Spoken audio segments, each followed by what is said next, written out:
Hello, very good morning all. आज हम लोग एक नए टॉपिक को लेकर के स्टडी करेंगे। उस टॉपिक का नाम है बायोमॉलिक्यूल्स। टॉपिक का नाम है बायोमॉलिक्यूल्स।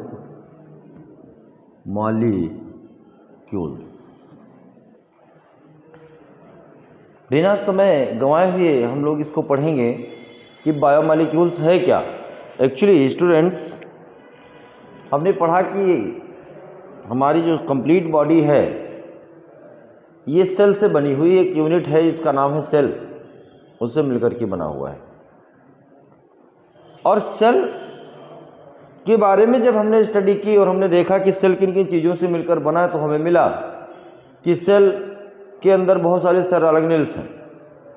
बहुत सारे ऑर्गेनेल्स हैं। उसके पास माइटोकॉन्ड्रिया है, प्लाज्मा मेम्ब्रेन है, न्यूक्लियस है, एंडोप्लाज्मिक रेटिकुलम है, गाल्जी बॉडीज़ है, लाइसोसोम्स है, साइटोप्लाज्म है। और ये सारी चीज़ें कॉन्स्टिट्यूएंट्स मिल करके आपस में सेल का स्ट्रक्चर बनाते हैं।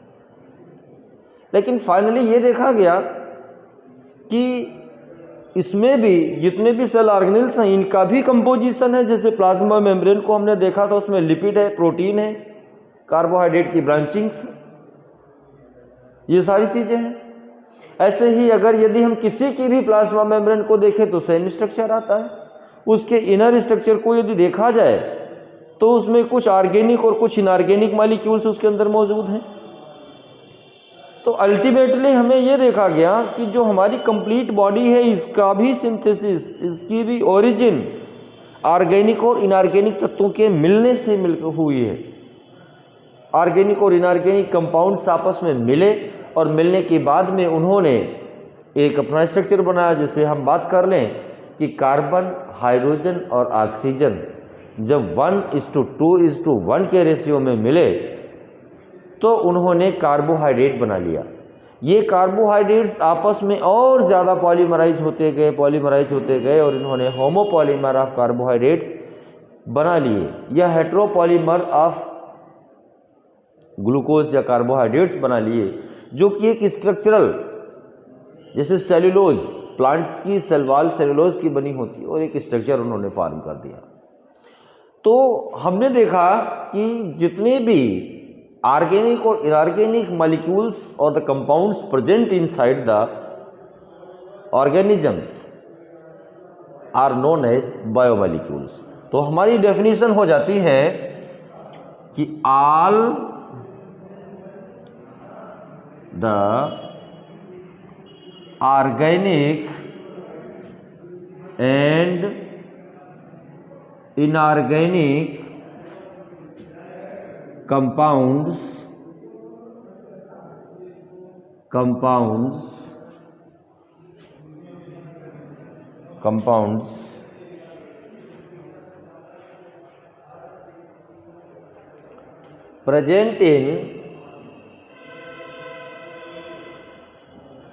present in organism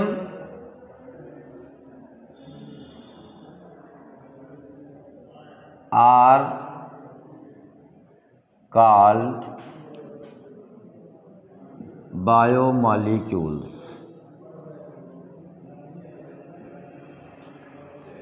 Like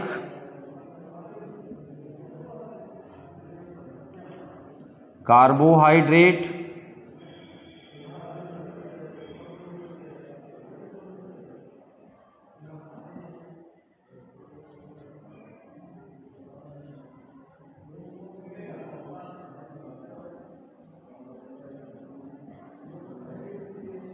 carbohydrates,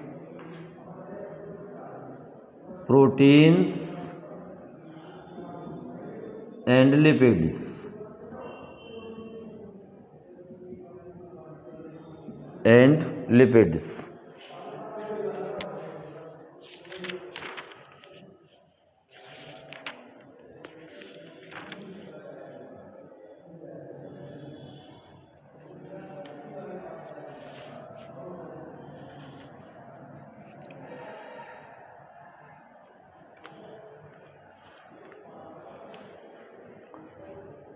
Proteins and lipids. ये हमारे कुछ, इनको हम कह सकते हैं कि ये हमारे बायोमॉलिक्यूल्स हैं। और biomolecules are involve in different type of functions. Biomolecules, इसमें हम और लिख सकते हैं कि the biomolecules are involved in physiochemical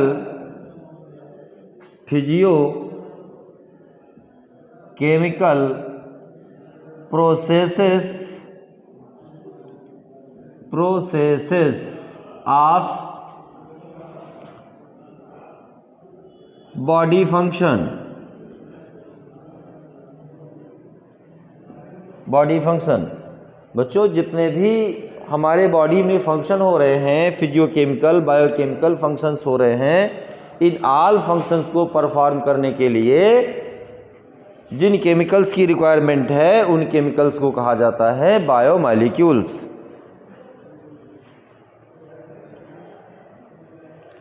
ये सभी के सभी बायोमॉलिक्यूल्स होते हैं।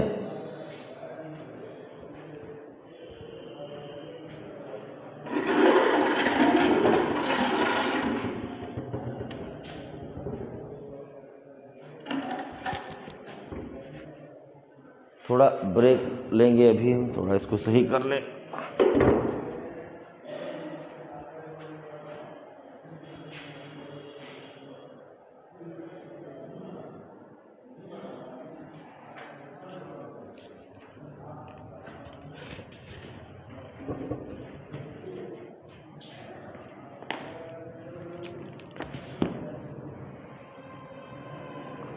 ये दिख रहा होगा या नहीं दिख रहा होगा, यही मुझे एडजस्ट करना है कि यहाँ दिख रहा है।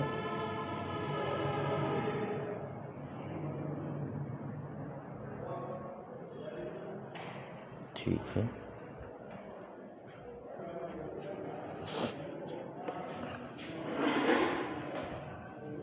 functions, body functions, biomolecules are involved in the physiochemical process of body functions.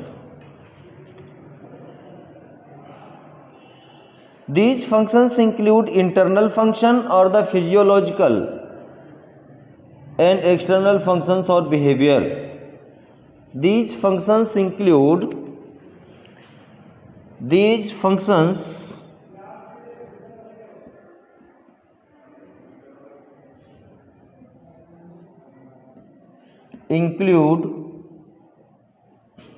physiology,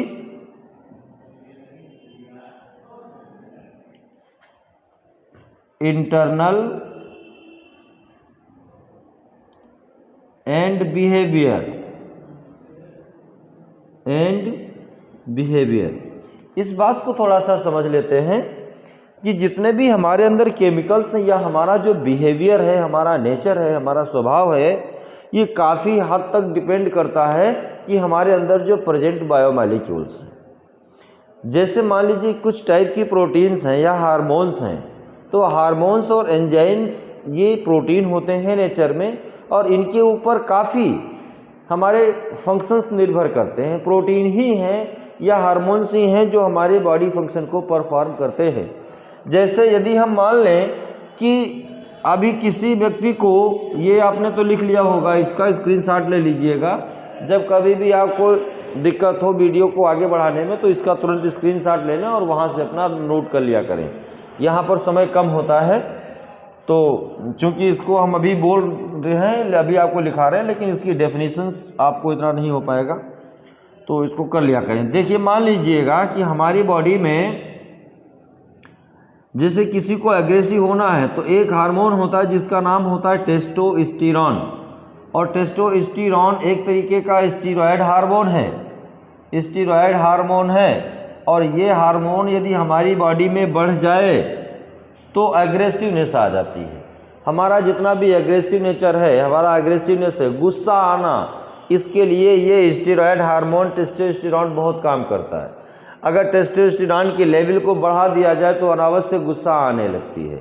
अगर इसके लेवल को बहुत ज़्यादा कम कर दिया जाए तो आदमी काम हो सकता है। इसके अपोजिट और आ जाइए। यदि हम ब्लड सर्कुलेशन में, जैसे हमारे किडनी से रिलीज होने वाला एक हार्मोन है जिसका नाम होता है एड्रेनालिन, इसका मोस्टली काम किया जाता है कि जब दांत निकाले जाते हैं तो दांत के दर्द को बंद करने में एड्रेनालिन का फंक्शन परफॉर्म किया जाता है। ये काम करता है एड्रेनालिन कि वहाँ पर जब दांत को उखाड़ते हैं तो जो दर्द होता है उसमें एड्रेनालिन काफ़ी मदद करता है दर्द को रोकने में। लेकिन ये ऐसे हार्मोन्स हैं जो हमें रेडी करते हैं किसी इमरजेंसी में। इनको इमरजेंसी हार्मोन भी कहा जाता है, एड्रेनालिन और नॉर एड्रेनालिन को। ये इमरजेंसी हार्मोन्स हैं, तो ये भी काफ़ी हद तक रोल प्ले करते हैं। हमारे बॉडी में जितने भी फंक्शन हो रहे हैं वो डिपेंड करता है, हमारी थिंकिंग पर भी डिपेंड करता है। जितने भी ये हार्मोन्स हैं हमारी थिंकिंग बदल देते हैं, हमारा बिहेवियर बदल देते हैं, हमारा नेचर बदल देते हैं, हमारे कार्य करने की क्षमता को बदल देते हैं। आपको एक बता दें कैसा कंपाउंड है वाटर एक सिंपल कंपाउंड है, लेकिन यदि ये हमारी बॉडी में कम हो जाए तो हमें लेजीनेस काज हो जाता है, हमें डायरिया हो जाती है, हमें लेजीनेस काज हो जाता है और हम किसी भी काम को कर नहीं पाते हैं, काम को करने में मन नहीं लगता। तो ये बायोमॉलिक्यूल्स हमारे फिजियोकेमिकल, फिजियोलॉजिकल और इंटरनल और फंक्शंस को परफॉर्म करने में काफ़ी मदद करते हैं।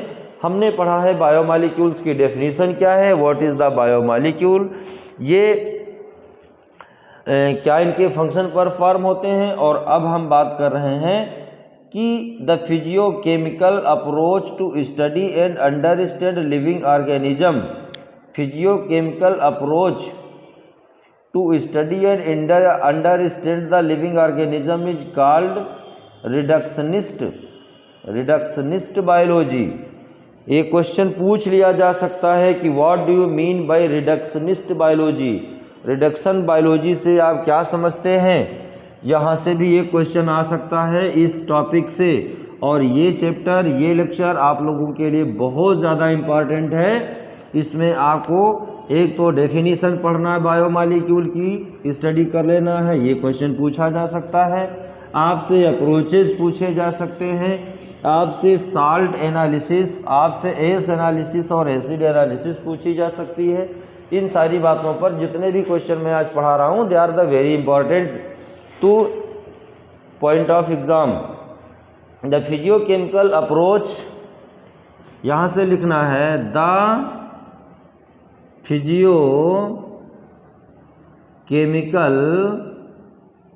Approach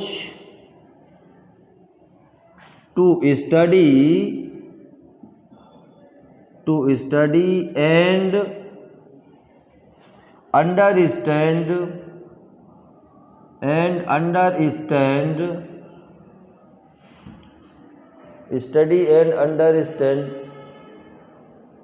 living organism,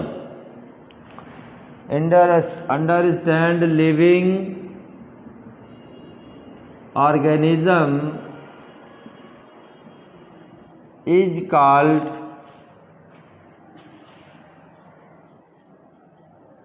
reductionist, underline करना है, रिडक्शनिस्ट बायोलॉजी। मतलब रिडक्शनिस्ट बायोलॉजी क्या है, साइंस की या बायोलॉजी की एक ऐसी ब्रांच जहाँ से या जिसके द्वारा हम किसी लिविंग ऑर्गेनिज्म को स्टडी करते हैं, उसके क्या फिजियोकेमिकल अप्रोच को स्टडी करते हैं, उसके बिहेवियर की स्टडी करते हैं कि किसी केमिकल को डालें तब उसका इफ़ेक्ट क्या होगा, किसी केमिकल को उसके बॉडी से निकाल लें तो अप्रोच क्या होगा।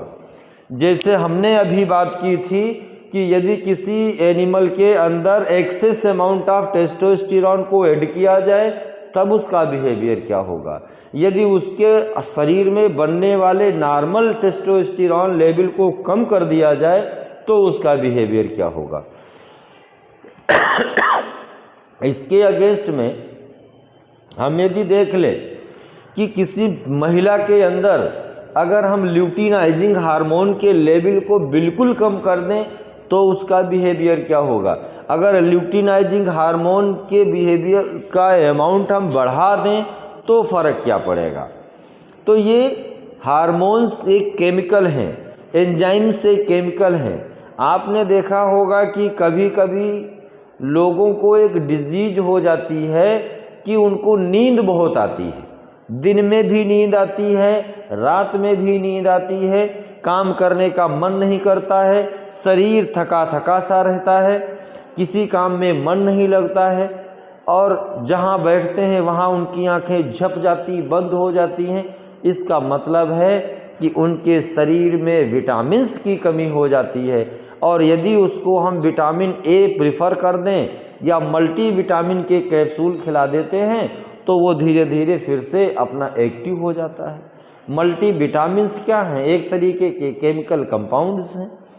तो इसका मतलब ये है कि एक केमिकल कंपाउंड हमारे बॉडी को, हमारे बिहेवियर को, हमारे फिजियोलॉजिकल बिहेवियर्स को बहुत ज़्यादा प्रभावित करता है। और इस बायोमॉलिक्यूल्स में हम सिर्फ इसी की स्टडी करना चाहते हैं कि वो कौन से ऐसे बायोमॉलिक्यूल्स हैं जो हमारे बॉडी का स्ट्रक्चर बनाने में, हमारे बिहेवियर को चेंज करने में और मदद करते हैं। इन सारी चीज़ों को हम स्टडी कर रहे हैं। तो अगर हम किसी ऑर्गेनिज्म के बिहेवियर को स्टडी करें किस बेसिस पर? On the basis of the presence और absence of biomolecule, this is known as reductionist biology. ये बात आपकी समझ में आई होगी। अब हम लोग पढ़ना चाहते हैं, इसके बाद हम लोग स्टडी करेंगे कि chemical composition of the cell, chemical composition of the cell, कि किसी भी सेल का केमिकल कंपोजिशन क्या है और उसको हम कैसे स्टडी करेंगे। हम इस चीज़ को आज पढ़ेंगे। हम चाहते हैं कि इसमें बहुत सारे छोटे छोटे टॉपिक्स को आज इसी लेक्चर में कवर कर लेंगे। तो chemical composition, chemical composition of the cell, of the cell. बेटा राइटिंग के ऊपर मत जाना, क्योंकि राइटिंग हमारी हो सकता है कि ख़राब हो, बहुत ज़्यादा राइटिंग ठीक नहीं है।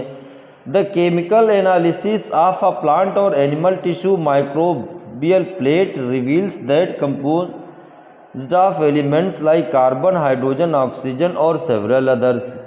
मतलब यह है कि केमिकल एनालिसिस ऑफ प्लांट, जब प्लांट और एनिमल्स के या बैक्टीरियल प्लेट के केमिकल्स की एनालिसिस की गई तो उसमें ये पाया गया कि इनकी जो सिंथेसिस है ये बने हुए होते हैं, they are the made up of carbon, hydrogen, plant, animal and viral cells, viral और bacterial cell studies, cell studies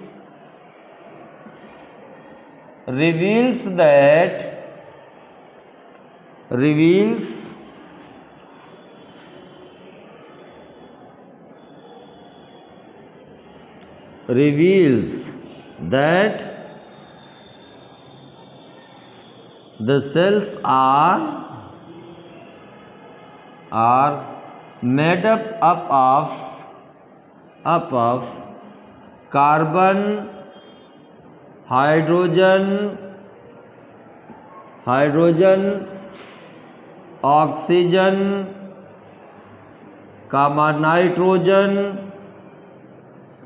nitrogen and other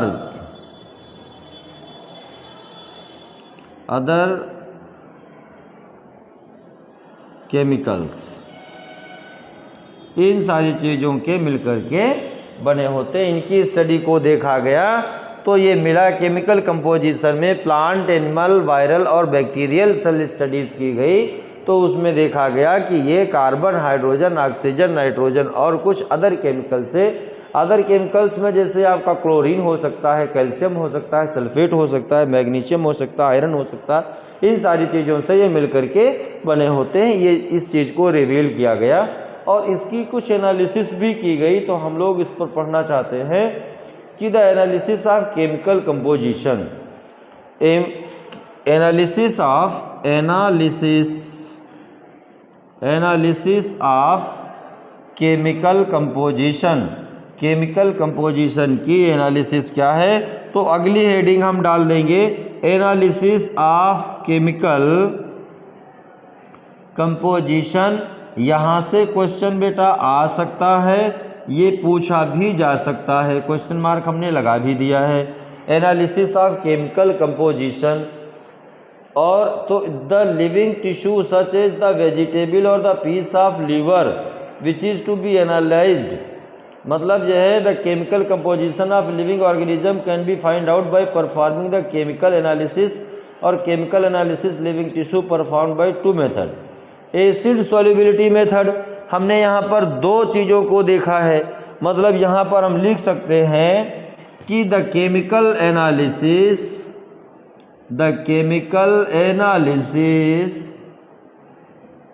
of living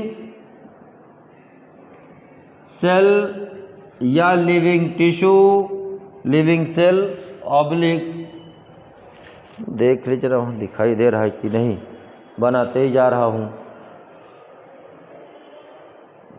living cell,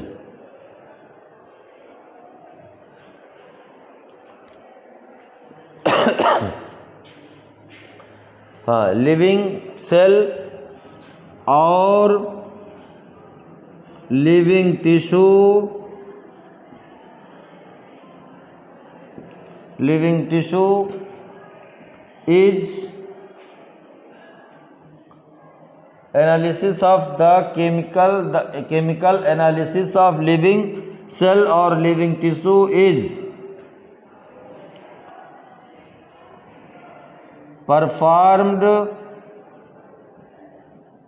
performed by 2 methods,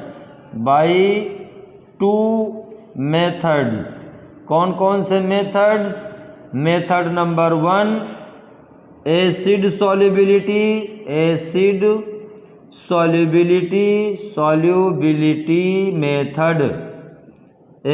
solubility method, and दूसरा है ash solubility method, acid solubility method, and दूसरा है आपका ash analysis या acid insoluble, acid soluble, acid insoluble.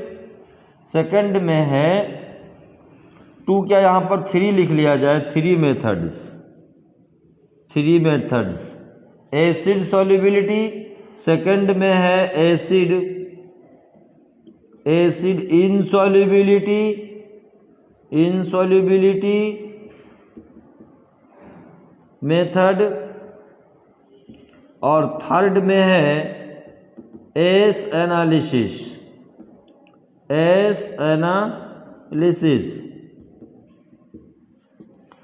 ये 3 methods are applied here to study the chemical composition or analysis of the chemical compounds।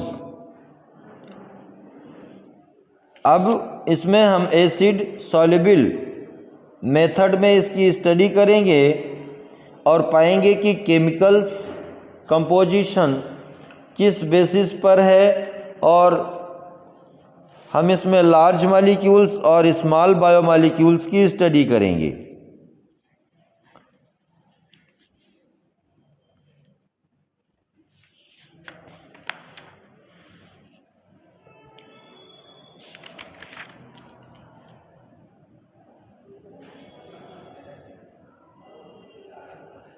देखिए इसमें acid solubility method क्या है, इसकी हम लोग स्टडी करना चाहते हैं। अभी आगे इसको हम पढ़ेंगे। सबसे पहले क्या हुआ कि इस एसिड बेस एनालिसिस मेथड में जिस केमिकल का हमने उपयोग किया, जिस एसिड का हम यूज करना चाहेंगे, उस एसिड का नाम है, जिस एसिड का हम उपयोग करेंगे तो उस एसिड का नाम है एसिड एप्लाइड।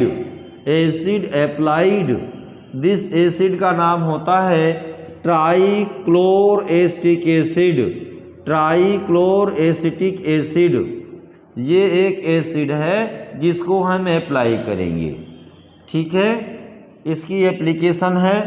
दूसरा मेथड क्या है कि एक लिविंग टिश्यू को हमने लिया है या हमने इसका पीस लिया है, लिविंग सेल हमने ले ली, लिविंग सेल ले लिया। अब कहेंगे आप सर लिविंग सेल में किसको हम ले लेंगे? हम जानते हैं कि लिविंग सेल, एग हमारा लिविंग सेल है। एग जो होता है दो तरीके से है, लिविंग और नॉन लिविंग। तो एग को हम कंसीडर करते हैं कि ये हमारी लिविंग सेल है, तो हम लिविंग सेल भी ले सकते हैं, हम अंडे को भी ले सकते हैं और इसकी हम ग्राइंडिंग कर सकते हैं। तो एक तो हम टिश्यू भी ले सकते हैं, जैसे हमने कोई प्लांट ले लिया, कोई वेजिटेबल ले ली, हमने मान लीजिए कि हमने पोटैटो ले लिया और पोटैटो की हमने ग्राइंडिंग कर ली, तो पोटैटो हमारा टिश्यू है। और लिविंग सेल में हम एग ले सकते हैं।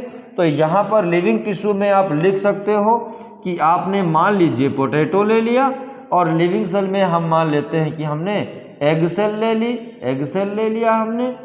और इसको लेने के बाद में अब हम क्या करते हैं, ठीक है, टेकन यहाँ पर ये भी लिख लीजिए, प्रोसेस में आ जाएगा, टेकन इन आ